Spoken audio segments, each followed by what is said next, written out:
Going back to the Mel Matrix thing though, so basically like Akademiks posted the clip of 6ix9ine dissing Mel for having to take the train back to the city and then Jim picking him up or whatever. And so then I guess Jim saw Akademiks at the Young Boy show right after that and damn near like pressed him, like really kind of got in his face and let him know he ain't feeling him and everything like that. Akademiks is mad timid and scary. He used to come in the studio, hey guys, what you just do?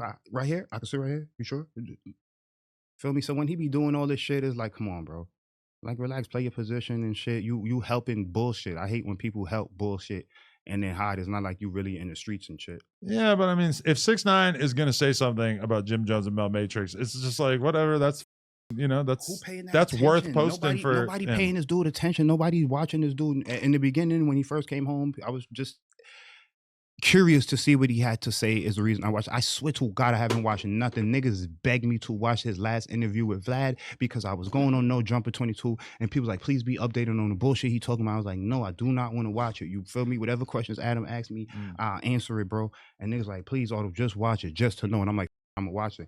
And I was mad as hell because it's just more bullshit and he's still saying the same dumb shit and he's still lying with these false narrative saying that Shoddy fuck Sarah and shit. How can you prove that? We're going to talk about that for sure. But I mean, okay, when you hear that Jim Jones basically got in Akademiks' face and kind of attempted to intimidate him and everything, like, what do you think of that? Because I think from Ak's position, he's just kind of laughing because he's in there with security. He feels like Jim's not going to tweak out and do something in front of Birdman, in front of all these people, and basically just look like a crazy person. But I feel like these are two people who are stuck in different ages because Jim comes from the era of streets matter, being tough matters, and Akademiks is from the modern era where it's like it's clout, it's attention, it's engagement, and it's not like I'm not scared of you. I'm not going to let you scare me. If you want to beat me up, cool. Maybe I'll sue you. Maybe I'll just make a bunch of content out of it. No. That's not how Akademiks feel. Akademiks knew that Jim Jones is not on that with him. What the Jim Jones is from the hood. You think he didn't press Akademiks or fake King. He just addressed how he probably felt as a man. You feel me? You know he here with Birdman and shit. He ain't about to ruin his shit and shit. But Jim Jones is the person just gonna speak what's on his mind, how he felt. You feel me? He didn't get. You think if he wanted to slap, you seen Jim and Masher. You think if he wanted to slap Akademiks, he wanted to slap Akademiks in there? Out here. It probably wouldn't have been a great experience for him to slap out Akademiks. Yeah, people went into it. They probably would grabbing his security would have came out. I know, and it would have turned into a huge brawl between Ak, his security, everybody who's with him. I doubt it. I don't think the security would have turned it into a brawl just for slapping Akademiks. They probably would have grabbed him. If I'm doing security for Akademiks and he gets smacked by a rapper, then for sure I got to turn up. I got to beat the shit out of that dude. But and I got to fight everybody he's with. That's the problem with being a security guard. You got to fight everybody. You know, after that, you probably wouldn't even touch Jim. They're gonna pull him to the back and they're gonna. Yeah, you might not even get a chance to fight him too much. Obviously, there's venue security and all that kind of shit. And if Jim's not with a bunch of people, I'd be surprised. And he was Birdman, so who you think the most of the security event you're gonna ride with? And even Birdman got so much respect that if he tells people to stop fighting, apparently that's just they're listening. To rush the homies like that. This man is a well-known player. Come on, bro. They gonna grab it, break it up. They know what's up after that. But when Ak calls Jim Jones the oldest YN, how does that sit with you? Does that sound about right? Yeah, because he's still acting like he in the street, still acting like he young. I know I'm not perfect. I'm changing my life. I'm making the necessary shit to elevate as a man and whatever. Okay. But you so much still involved in the YN's music and all the shit and shit going on. You know what I'm saying? Post on more relevant shit. Like you got your clout, you did that. You still dick riding the YN. Let them have their time. Let other bloggers do their shit and other YN bloggers, you know, build the history of the YNs. So you and Jim not best friends?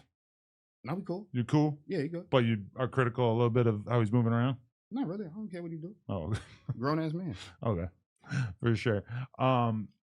Yeah, I don't know. The oldest YN. I've been thinking about that since though. It's like kind of accurate. Yeah, it's kind of hard to think acting of YN because he's not an actual YN in no form, but he's acting like. Jim just always had such a surly, like pissed off. But he's not that much involved in the streets to be one of the new up and coming YouTubers like that. Okay. You don't even know what's really going on. You're just blogging from what you hear and what you know and information you're getting from other people. Like, stop it, bro. Okay, got it. Okay, so do you know those dudes? If you recall, there was this whole time period where 6ix9ine had a whole new crew of dudes from Brooklyn that were moving around with him, and he did the podcast with Hassan Campbell and Wack all together and everything like that. And I even ended up interviewing some of the guys and everything. I don't know. There was just some young kids from that building, from them projects. So you don't know those dudes? Yeah, and they can't even come back over there. Oh, really? In fact. So you just think they're like they lost a lot They of. knew him because remember he from right up the street. Locust Street is like 2-3 blocks from them projects right there. Right. So them some young kids that he probably went to school with and already knew, some regular kids that was just acting tough and shit with him already. That was an interesting time period though, because I feel like 6ix9ine, like at that point, it was kind of like he was gonna run the same play that he had ran before, where it was like, all right, these are my homies, these are like drill rapper type kids that I'm around, and I'm gonna kind of, if I'm accepted by them and I'm moving around with them. You know, when he knew that fuck wasn't with going to it. work, I don't think that was his thing because he knew that Well, wasn't. I know shit. when he knew it wasn't gonna work. Remember When in they said Miami, he somebody slapped him or did some shit before that and they didn't do nothing or some shit like that. Oh, really? They punched him and he fell on the floor. Remember yeah, that? Yeah. I think Punched they him told me in that Florida, story, fell on the floor, and them same guys was with him, they didn't do nothing. No, the exact moment though that he probably should have known that this was going to work out is when he said, "This is the only rat we jacket." That was a legendary moment. Just the fact that he said that, and that it was so obviously the exact thing that 6ix9ine didn't want him to say. Yeah, he was so funny. It's just, I think at that moment, 6ix9ine was like, I am never going to embrace a young black street dude again. Like this is just I can't trust them. The dude probably was trying to he probably was trying to save face on his end to say, oh, this is the only rat we jacking because look at the reasons he ratted for or whatever the he was thinking in his mind. But dude probably was looking at him like, I didn't want you to say that. I'm bringing you around to not say that. To not say that. To just make me look still like a regular street dude and make it look like I'm still good in the hood. What the f is wrong? Yeah, that was unbelievably funny. And even in that interview too, they're kind of like, why are you hanging out with 6ix9ine? He's kind of like, this is money that's going to feed my family.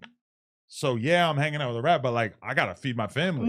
Which again is not what you want. What money they gave say. him? What money was they was getting? What chains did they have? What new houses and businesses did they start? And cars did they have? But if you're 6ix9ine, it's like I don't want you to just say, "Hey, I'm only cool with this guy for money." Like if I hire somebody to be a host on No Jumper and they're just like, "Yeah, you know, Adam's a bitch, but I gotta feed my family. I gotta pay my rent." That's kind of like you could have not said that. I mean, I guess whatever little shit they gave him to make it look good. They kind of ran with it and they thought it was going to be a permanent thing and then they realized it wasn't and they're like, oh, we f***ed up bad. Okay. Shout out to Everything 420. It's like the Amazon for everything that you need to get lifted. Whatever your vibe is, their app makes it super easy for you to shop for your next sesh. Shipping is fast, the packaging is super low key, and they're always running deals. Tap into the app and use code NOJUMPER to get a little something off. Shout out to Everything 420.